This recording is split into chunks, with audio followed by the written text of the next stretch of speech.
But before we began, our land looked like that. This site was bare and eroding for over 30 years, regardless of what rain we got. Okay?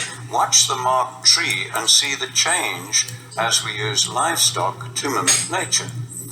This was another site where it had been bare and eroding, and at the base of the marked small tree, we had lost over 30 centimeters of soil. Okay? And again, watch the change just using livestock to mimic nature. And there are fallen trees in that now, because these are now, the better land is now attracting elephants, etc. This land in Mexico was in terrible condition, and I've had to mark the hill because the change is so profound.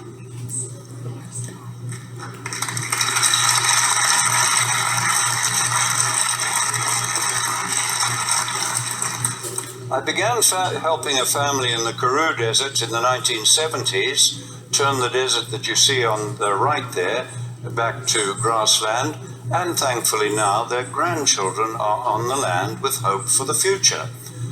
And look at the amazing change in this one, where that gully has completely healed using nothing but livestock mimicking nature. And once more, we have the third generation of that family on that land with their flag still flying.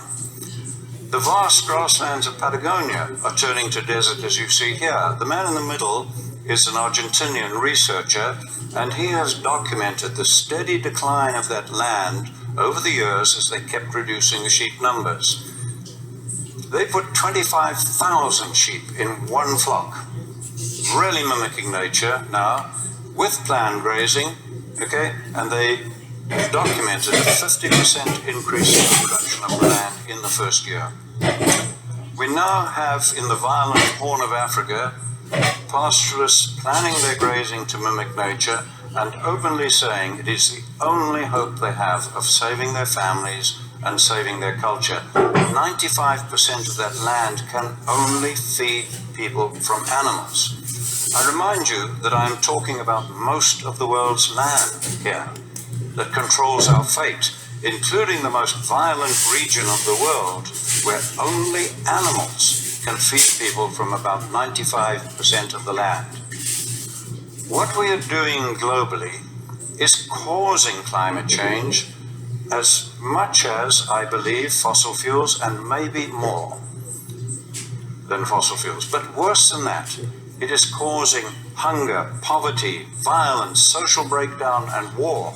And as I am talking to you, millions of men, women, and children are suffering and dying.